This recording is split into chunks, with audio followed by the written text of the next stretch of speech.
Hey there! Aleph Bet Gimel, I think that's as far as I get in Hebrew.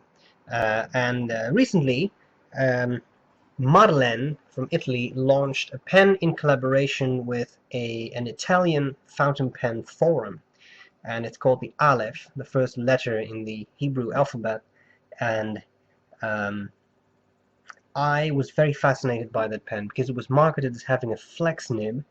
And on modern pens, flex nibs are not always very high performing, let's put it that way. So I was very fascinated by the pen. I contacted Marlen, and Marlen was kind enough to send me one of these pens. So Marlen, thanks a lot.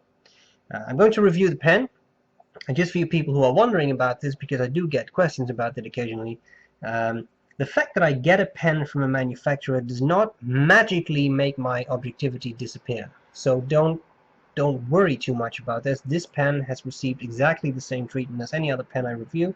I've used it for multiple days. I have put it on different types of paper. I've used 2 different types of ink in it, and that's pretty much all there's to it. So don't be too scared that suddenly I will give this pen a mega positive review. In fact, I was quite skeptical, as I just said, because a lot of modern flex nibs I'm not too impressed with. Okay, so the pen. I'm going to cover the parts of the pen, tell you what I like about it, what I don't like about it, and then we'll do a writing sample. This is the box, and the box I think is very cool because it is 100% eco-friendly. I think it's very cool. Marlenpens.com, little band, very nice. And this box, which is a type of recycled cardboard or recycled paper feel to it. You can see it actually has some stuff in the paper. I think it's very nice packaging. You open up the box, and then you see the Aleph again. I think Hebrew is a beautiful alphabet. I can't read or write it, but I think it's really nice. You really have this beautiful innate line variation, which I think is very cool. Okay, you take off the Aleph bit, and then you have a little information brochure. Which you pull out, and then you have fountainpen.it forum. That's the forum that was the users gave the input to make this pen, if I understand correctly. And then you have this information brochure on Marlen, what they do, what types of pens they make, etc. And that is in Italian and in English. I think that's it. Also filling instructions. Okay, now onto the actual pen, held neatly in place in its little box. You have this little lip, you can pull that, and then the pen comes out, as well as this little thing that says Marlen. I think that's what they in stores put under the clip. Okay, the pen.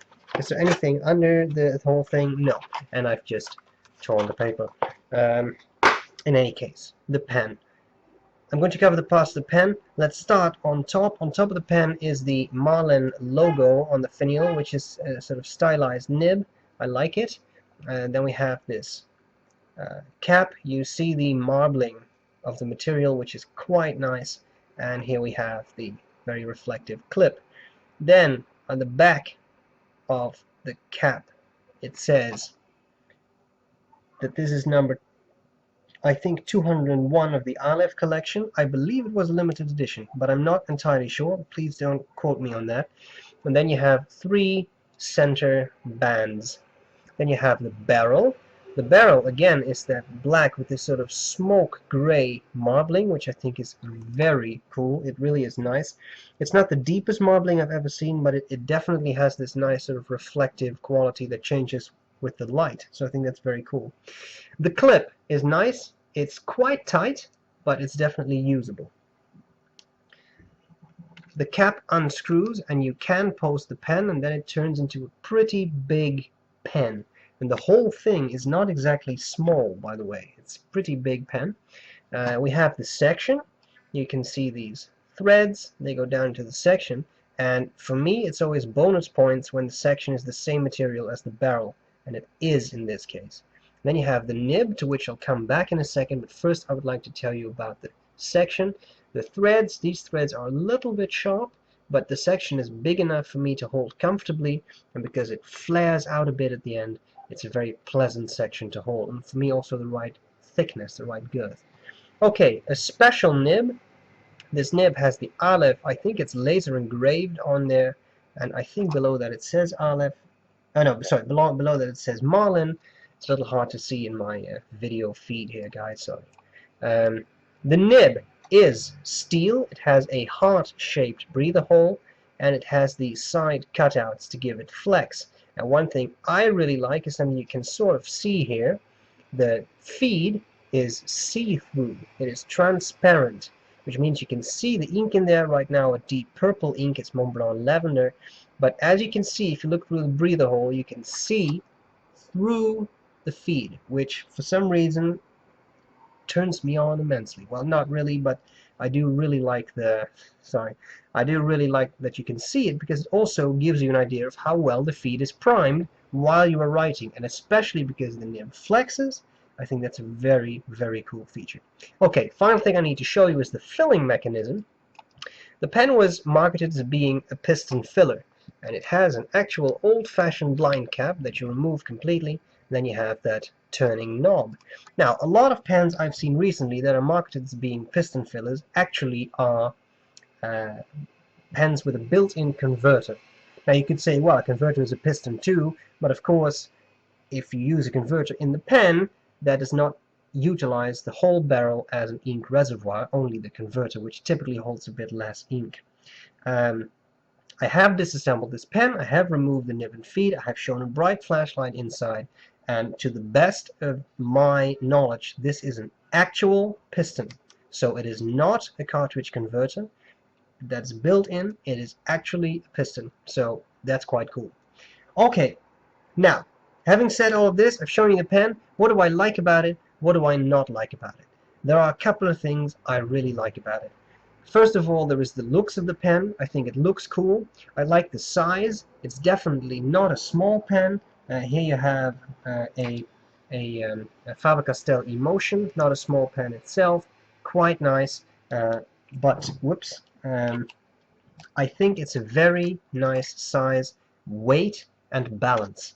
When you hold this pen, it feels pretty well balanced. It's a little top heavy, but because of the material, it's not metal, it's really bearable and really doable. With the cap, for me, it becomes a bit too much.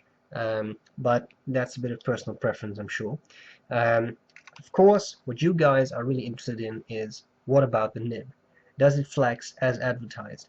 Well, of course, I think it's easiest to show you that in the writing sample, but to give a straight answer to the question, this is a flex nib.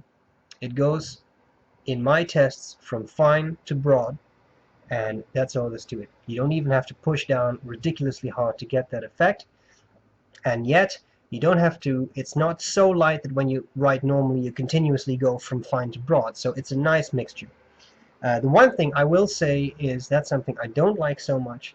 The feed does seem to have some problems with keeping up with the ink flow. And when you flex a lot, and of course that's the fun of having a flex pen, you will find that you get quite some railroading.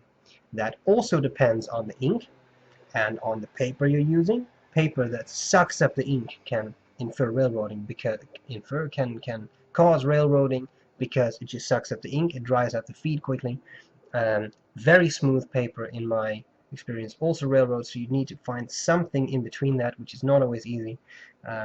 So you will definitely get railroading.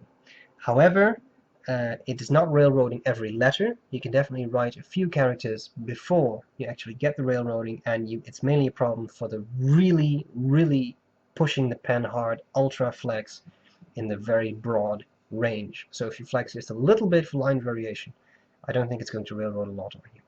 Okay, I think I've told you everything I like about the pen, I don't like about the pen. Let's take a few measurements, and then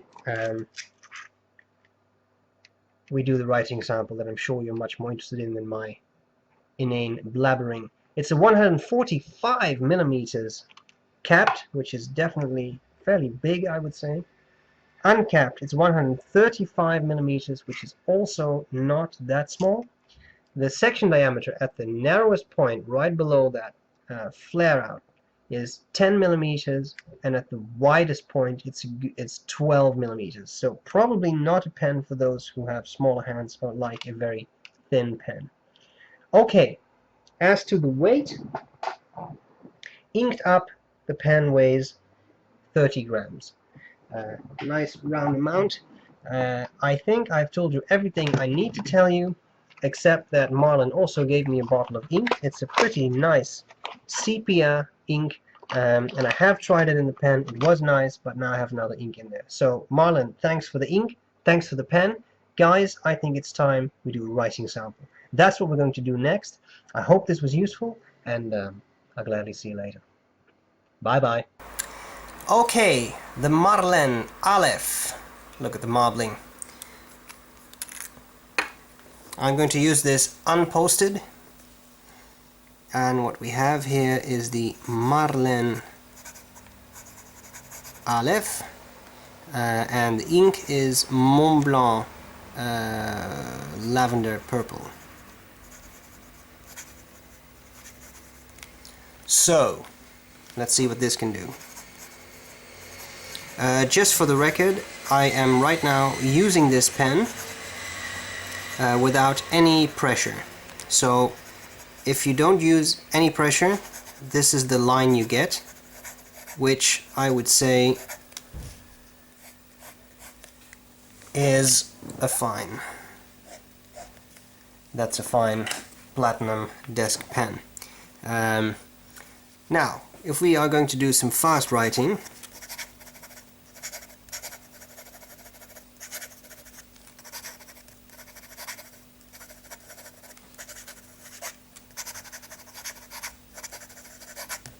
boom, there we go. No skipping, no skidding. Now, as to wetness, right now the pen is doing quite a decent job. I would not call this a gusher. It's a nice pen, and it writes well. I wouldn't call it a gusher. It's not dry either, but it's not super wet. Now, when it comes to the flex, because I know that this is the moment you're all waiting for, so let's take some time for this. I'm going to just make strokes starting with no pressure and then applying more and more pressure.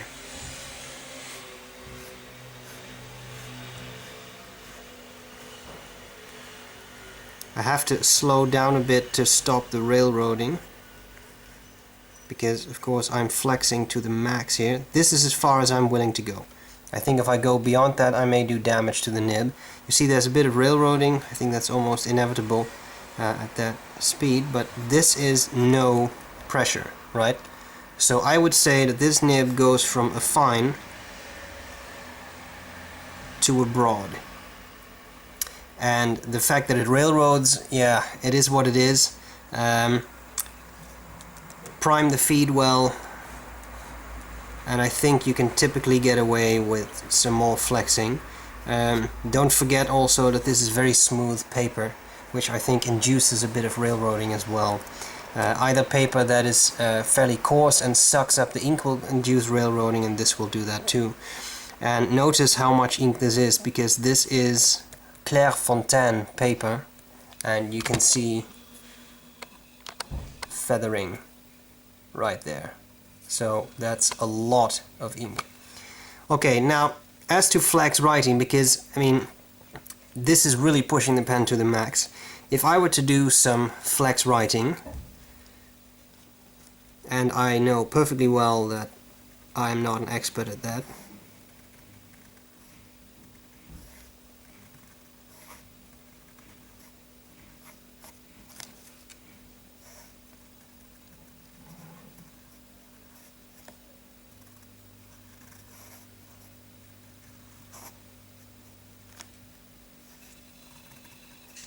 you see that this is where the railroading is starting after a few letters, and then I would personally prime the feed and go at it again. I don't know how well you can see this. It's going to be tough. Look how awesome it is that you can look through the breather hole and actually see the clear feed, but because it's clear you can actually see the paper and ink. You know, I think that's pretty cool. That also gives you an idea of how well the feed is primed. And you see the ink down there, but you see a bit of lack of ink there. So This is what I mean when I say it does not really compare to vintage flex, because a vintage flex pen would keep up with something like this typically, and you see that this pen starts to railroad. However, that's also a bit of a property of the paper, a bit of a property of the ink, and it just means that you really need to prime your feed well, and then you can probably get away with quite a bit of flexing without having too terrible railroading. Whether this type of railroading is acceptable to you clearly is up to you. For me, considering the nice package of the whole pen, it is. But I can see some purists who would say, well, this is unacceptable, so it's not a good flex pen. Well, of course that's your reason, or your right to form your own opinion. I would say grazie mille again to Marlen for supplying me with this very nice pen. I am definitely enjoying using this pen. So Marlen, I'm enjoying it so much, I want to do more writing with it.